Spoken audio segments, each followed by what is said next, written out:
कुछ समय पहले की बात है। रामपुर नाम का एक गांव था जहां सभी लोग बड़ी हंसी खुशी रहते थे। लेकिन गांव से ही थोड़ी दूरी पर एक बहुत बड़ी हवेली थी जो कई सालों से खाली पड़ी थी। लेकिन गांव के लोग उस हवेली के अंदर तो छोड़ो बल्कि उसके बाहर से गुजरने से भी डरते थे, क्योंकि गांव वालों का कहना था कि उस खाली पड़ी हवेली में एक चुड़ैल और उसका बच्चा रहता है।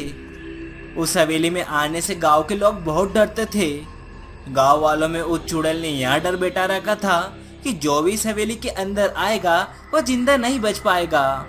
चुड़ैल की ये बात उसके बच्चे को बिल्कुल पसंद नहीं थी, तो उसने अपनी माँ से इस बारे में बात की और अपनी माँ को मनाने की कोशिश भी की। माँ, आप हमेशा गांव वालों को डरा कर क्यों रखती हो? आपको पता है कि आपकी डर की वजह से ये बेचारे सुकून से जी भी नहीं पाते और हमेशा खौफ में रहते हैं। अरे तू चुप कर, तुझे क्या पता कितना मजा आता है इन्हें डराने में, और हमारा काम ही तो है डराना, नहीं तो हम भूत थोड़ी होते। और बेटा ये बात हमेशा याद जरूर रखना, भूत कभी अच्छे नहीं होते। अरे माँ, आपको किसने कहा कि भूत अच्छे नहीं होते?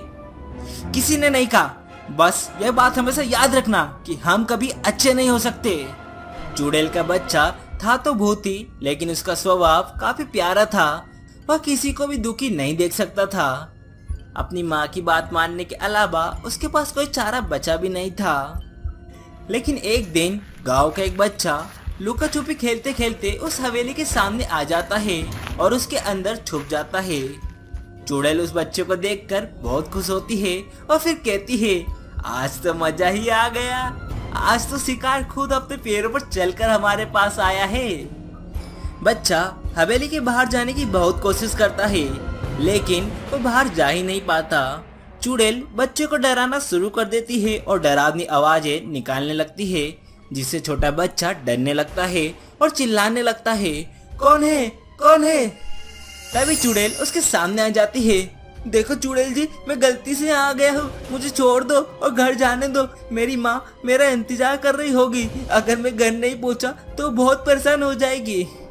तू कितना भी मेरे सामने गिड़गिड़ा ले, मैं तुझे नहीं छोड़ूंगी और तेरा सारा खून आज ही पी जाओगी और कल तेरा ताजा ताजा मांस खाओगी।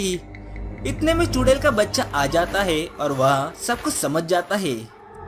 माँ, इसे जाने दो, ये तो बहुत छोटा है और आप इसके साथ ऐसा क्यों कर रही हो? अरे पागल, तू चुप रहे, तुझे कुछ नहीं पता, आज तो मैं इसका खून पीकर ही रहूंगी। देखो नहीं पीना तो तू यहाँ से जा। नहीं माँ, मैं यहाँ से तब तक नहीं जाऊंगा जब तक आप इसको छोड़ नहीं देती। चुड़ैल का बच्चा अपनी माँ से बच्चे को छोड़ देने के लिए कहता है, लेकिन उसकी माँ नहीं मानती। इतने में हवेली के बाहर से जोर जोर से आवाजें आने लगती है। चुड़ैल और उसका बच्चा जब बाहर देखते हैं तो सारे गांव के लोग हवेली के बाहर खड़े होते हैं और रोते हुए चुड़ैल से बच्चे को छोड़ने की विनती करते हैं।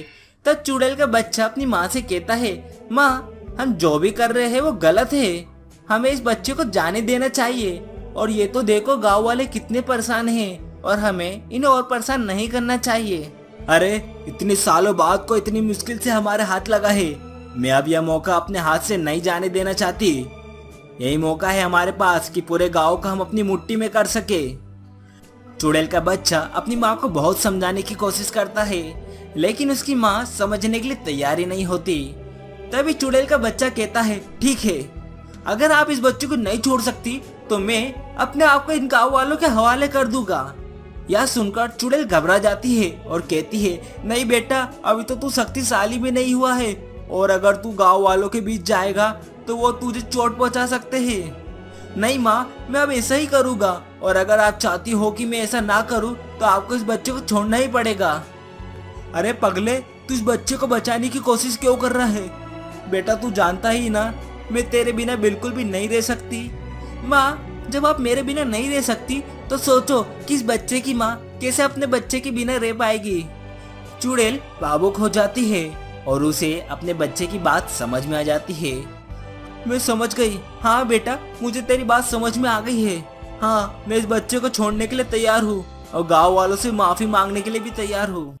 चुड़ैल का बच्चा बहुत खुश होता है और अपनी माँ के गले लग जाता है। दोनों मिलकर उस छोटे बच्चे को गांव वालों के पास छोड़ देते हैं और चुड़ैल उनसे अपनी की हुई सारी गलतियों की माफी मांगती है और गांव छोड़ने का फैसला भी ले लेती है। तो दोस्तों, इस कहानी से हमें यह शिक्षा मिलती है कि अगर कोई भी बात प्यार से समझाया जाए तो जरूर समझ में आती है। और प्यार के दोस्तों, तो आप सभी को हैप्पी इंडिपेंडेंस डे। तो हम इंडिपेंडेंस डे पर आपके लिए लेकर आए हैं वीरू नाम के एक सोल्जर की बहादुरी की कहानी। इस कहानी में आप देखेंगे कि कैसे वीरू ने अपनी हिम्मत और बहादुरी की मदद से गांव में फैले चुड़ैल के डर को दूर करा और उसने चुड़ैल को कैसे भगाया वो आप खुद ही देख लो। एक समय की बात है, एक छोटा सा सुंदर गांव था जहाँ हर कोई खुशहाल और सुरक्षित रहता था। उसी गांव में एक बहादुर और वीर बच्चा रहता था। उसका नाम था वीरू। वीरू गांव के सभी लोगों की सुरक्षा के लिए हमेशा तैयार रहता था। वीरू का बचपन से ही सपना था कि वो बड़ा होकर एक सोल्जर बने और अपने गांव और अपने देश की रक्षा कर सके। वीरू एक सोल्जर बनने की तैयारी अपने बचपन से ही शुरू कर देता है। वो रोज सुबह 5 बजे उठकर दौड़ लगाने जाने लगा। वहाँ से आकर वो कड़ी मेहनत करता और दिन के 5-5 घंटे वो पढ़ने भी लगा। धीरे धीरे काफी साल बीत जाते हैं। वीरू अब बड़ा हो चुका होता है और उसके बचपन का सपना पूरा हो जाता है और वो एक इंडियन सोल्जर भी बन जाता है। लेकिन वीरू की पोस्टिंग पंजाब बॉर्डर पर होती है और इसी वजह से वीरू को अपना गांव छोड़कर 2 साल के लिए बॉर्डर पर जाना पड़ता है। देखते ही देखते 2 साल बीत जाते हैं। वीरू अपनी छुट्टियों में जब वो अपने घर वापस लौटता है तो वह देखकर हैरान हो जाता है। अरे, अभी तो सिर्फ 6 ही बजे है, लेकिन गांव में तो काफी सन्नाटा हो गया और अभी तो अंधेरा भी नहीं हुआ। वीरू को यह बात काफी अटपटी लगती है, लेकिन फिर वीरू अपने घर के लिए चल देता है। वीरू घर पहुंचकर ये बात उसके पापा से पूछता है। पापा, अपने गांव में तो रात तक चेल फेल रहती थी, लेकिन अभी तो अंधेरा भी नहीं हुआ और इतना सन्नाटा हो गया। फिर वीरू के पापा उसको बताते हैं, वीरू, तेरे जाने के बाद गांव में अजीब अजीब सी घटनाएं होने लगी। गांव में वो पुरानी हवेली नहीं है क्या, जो काफी टाइम से बंद पड़ी थी? कई लोगों ने उसके अंदर से अजीब अजीब आवाजें सुनी हैं और कुछ गांव वालों ने तो उसके अंदर एक चुड़ैल भी देखी है।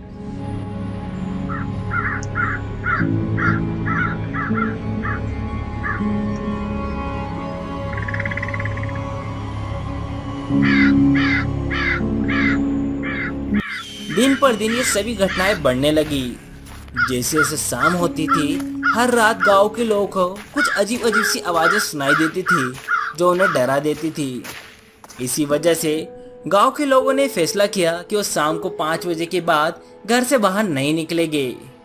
वीरू ये सब बात सुनकर हक्का बक्का रह गया और उसके मन में ना जाने कौन कौन से ख्याल आने लगे। वीरू, तू भी सुन ले, शाम होते ही घर में आ जाया करना। ठीक है पापा। लेकिन वीरू ने मन ही मन ये फैसला कर लिया था कि वो इस हवेली में क्या हो रहा है इसका पता लगा कर रहेगा। फिर एक दिन रात के अंधेरे में वीरू ने अपनी हिम्मत और साहस के साथ हवेली की तरफ कदम बढ़ाया।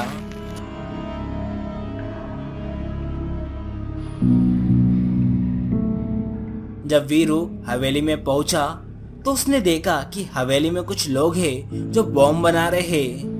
तभी वीरू की नजर वही उनके पास पड़े चुड़ैल के मार्क्स पर जाती है। वीरू ये देखते ही समझ गया कि यहाँ कोई चुड़ैल वगैरह नहीं है, बल्कि लोग इस खाली हवेली का इस्तेमाल बॉम्ब बनाने के लिए कर रहे हैं। तभी अचानक वीरू को अपनी कैप्टन की बात याद आती है कि हमारे भारत में कुछ आतंकवादियों का ग्रुप आया है जो बॉम्ब वगैरह बना रहे हैं। वीरू ये सब बातें सोच ही रहा था कि तभी उन 4 लोगों में से एक बंदे ने उसको देख लिया। ओए, तू है कौन और यहाँ आने की हिम्मत कैसी हुई तेरी? मुझे सब पता चल गया है। तुम कोई भूत नहीं हो, तुम आतंकवादी हो और यहाँ इस हवेली में तुम बॉम्ब बना रहे हो। अब मैं सारी बातें सभी गांव वालों को बता दूंगा। वीरू की बात सुनकर वो चारों जोर जोर से हंसने लगे। बताएगा तो तू जब हम तेरे को यहाँ से जाने देंगे। और तभी उन चारों में से एक शख्स वीरू को चाकू मार देता है और ठीक उसी समय वीरू की डेथ हो जाती है। अब हम इसकी लाश का क्या करें? करना क्या है, इसकी लाश हवेली के बाहर पटक देते हैं। इसको देखने के बाद फिर कभी कोई इस हवेली में आने की हिम्मत नहीं करेगा। फिर वो चारों मिलकर वीरू की लाश हवेली के बाहर पटक देते हैं। फिर अगले ही दिन जैसे ही सुबह होती है, लोगों का घर से बाहर निकलना शुरू हो जाता है। तभी एक दूध वाला उस हवेली के बाहर से जा ही रहा होता है कि उसकी नजर वीरू की लाश पर पड़ती है और कुछ ही देर में देखते देखते पूरा गांव वहां आ जाता है। अरे भैया, ये तो वीरू है। मैं कल तक तो सब ठीक था, आज इसको क्या हुआ? लगता है ये सब उस चुड़ैल ने ही किया है जो इस हवेली में रहती है। वीरू, देखो मैंने मना किया था ना कि शाम होने के बाद घर से बाहर मत निकलना, फिर तू इधर क्या करने आया? वहीं दूसरी तरफ वीरू अब एक भूत बन जाता है और अपने घर वाले और गांव वालों को इस हाल में देख और परेशान हो जाता है। और अब वो ये सोच लेता है कि वो इसका बदला जरूर लेगा।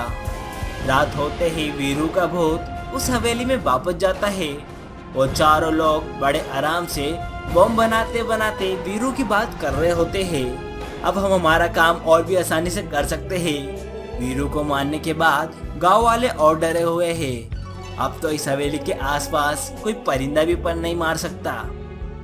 तभी वीरू का भूत बोलता है, बहुत डरा लिया तुम लोगों ने मेरे गांव वालों को, अब मैं तुमको छोड़ूंगा नहीं। और ये बोलते ही वीरू का भूत उनमें से दो लोगों का गला पकड़ लेता है। अभूत, अभूत, ओ भाई तुम कौन हो और हमने तुम्हारा क्या बिगाड़ा है? अच्छा, इतनी जल्दी तुम मुझे भूल भी गए? मैं वीरू का भूत हूँ जिसको तुमने कल रात ही मारा था। और ये सुनने के बाद वो दोनों उस समय बेहोश हो जाते हैं। फिर बाकी के दोनों लोगों को पकड़कर वीरू का भूत गांव वालों के सामने ले जाता है। गांव वाले वीरू का भूत देखकर डर जाते हैं। अरे डरो नहीं, मैं वीरू ही हूँ और हमारे गांव में कोई चुड़ैल या भूत नहीं है, बल्कि उस हवेली में ये आतंकवादी लोग थे। ये लोग वहां छुपकर बॉम्ब बना रहे थे ताकि आसानी से पकड़े ना जाए, इसलिए इन लोगों ने उस हवेली में एक चुड़ैल का होने का नाटक किया। ये बात सुनते ही गांव वाले सब समझ जाते हैं। अब मेरा काम पूरा हो गया है, मैं अब शांति से जा सकता हूँ। वीरू का भूत ये बोलते ही वहां से गायब हो जाता है। उन चारों आतंकवादियों की सूचना पुलिस को दे दी जाती है और फिर से वो गांव पहले की तरह खुशहाल और सुरक्षित हो जाता है। तो दोस्तों, देखा आपने कैसे वीरू ने अपनी हिम्मत और बहादुरी से पूरे गांव का डर दूर कर उस चुड़ैल के रहस्य का पता लगाया और पूरे गांव को चुड़ैल के डर से मुक्त कराया। तो दोस्तों, इस कहानी से हमें यह सीख मिलती है कि देश और समाज के प्रति अपना फर्ज निभाने के लिए हमेशा तैयार रहना चाहिए, चाहे इसमें हमें कितनी मुश्किलें क्यों ना आए। वीरू का भूत बनकर आतंकवादियों का सामना करना और उन्हें पकड़वाने की कहानी बताती है कि सच्चाई और न्याय की हमेशा जीत होती है।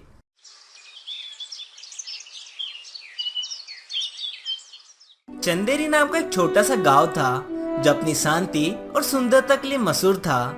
गांव के लोग दिन भर खेती बाड़ी और अपने रोजमर्रा के कामों में व्यस्त रहते थे। लेकिन कुछ महीनों से इस गांव में एक अजीब सा डर फैला हुआ था। गांव के लोग कह रहे थे कि एक चुड़ैल हर रात आती और किसी न किसी आदमी को उठाकर ले जाती। यह चुड़ैल इतनी भयानक थी कि लोगों ने रात को बाहर निकलना बंद कर दिया था। हर किसी के चेहरे पर डर और चिंता साफ झलकती थी। गांव वाले इस चुड़ैल से बहुत परेशान थे। लोगों ने अपने घरों के बाहर नीम के पत्ते और नींबू मिर्ची लटका रखे थे ताकि चुड़ैल उन्हें नुकसान ना पहुंचा सके। गांव वालों ने एक तांत्रिक के कहने पर अपने घरों के बाहर ओ स्त्री कल आना लिखना शुरू किया, लेकिन वह उपाय भी काम नहीं आया। हर रात लोग अपने बच्चों को जल्दी सुलाने लगे और दरवाजों को मजबूती से बंद कर देते। गांव के लोगों ने कई बार मिलकर चुड़ैल को पकड़ने की कोशिश की, लेकिन हर बार उन्हें असफलता ही हाथ लगी। चुड़ैल की कहानियों ने गांव के बच्चों को भी डरा दिया था। बच्चे रात को सोए नहीं सोए कि डर के मारे जाग जाते थे। गांव के लोग डर के मारे कुछ समझ नहीं पा रहे थे कि क्या किया जाए। लेकिन एक दिन गांव का एक युवा रवि, जो कि एक फौजी था, वो कई सालों के बाद अपने गांव वापस लौटता है। लेकिन गांव में आने के बाद एक बात उसे बहुत अजीब लगी। अरे अभी तो सिर्फ 6 ही बज रहे हैं, लेकिन गांव में तो काफी सन्नाटा हो गया है और अभी तो अंधेरा भी नहीं हुआ। रवि को ये बात काफी अटपटी लगती है, लेकिन फिर रवि अपने घर के लिए चल देता है। पापा, अपने गांव में रात तक चहल पहल रहती थी, लेकिन अभी तो अंधेरा भी नहीं हुआ और इतना सन्नाटा हो गया।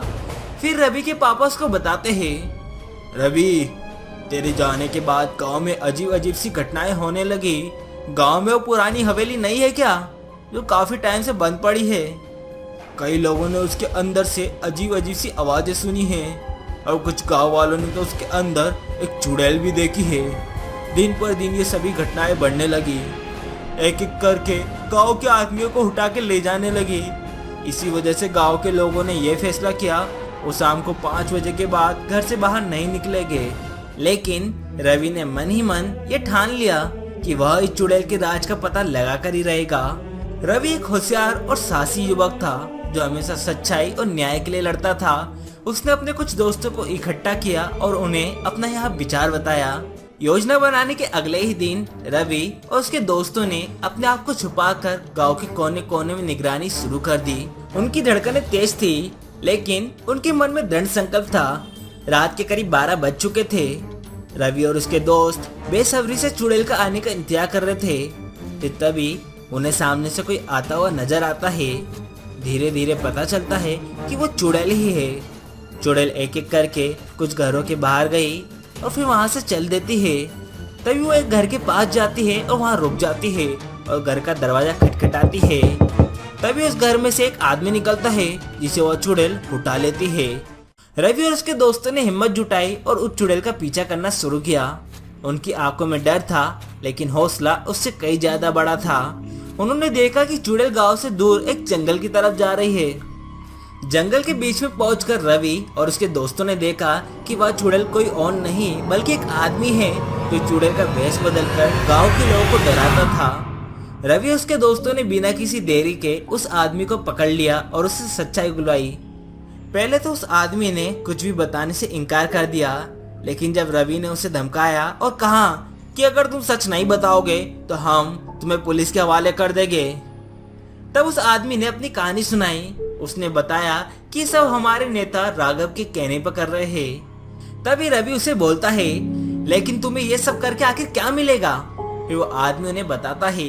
फिर वो आदमी बोलता है, तुम्हारे गांव से थोड़ी दूरी पर एक सोने की खदान है जिसमें ढेर सारा सोना है, लेकिन वहां से सोना निकालना कोई आसान काम नहीं है, क्योंकि दिन रात उस रास्ते से कई लोग गुजरते हैं। तो ऐसे में बिना किसी को पता चले सोना निकालना बहुत मुश्किल था। इसलिए हमारे नेता राघव, जो कि बहुत ही चालाक और होशियार व्यक्ति है, उसने ये योजना बनाई कि हम गांव में एक चुड़ैल होने का नाटक करेंगे और पूरे गांव में चुड़ैल का डर फैला देंगे। जैसा राघव ने सोचा था वैसा ही हुआ। पूरे गांव में चुड़ैल का डर फैल गया।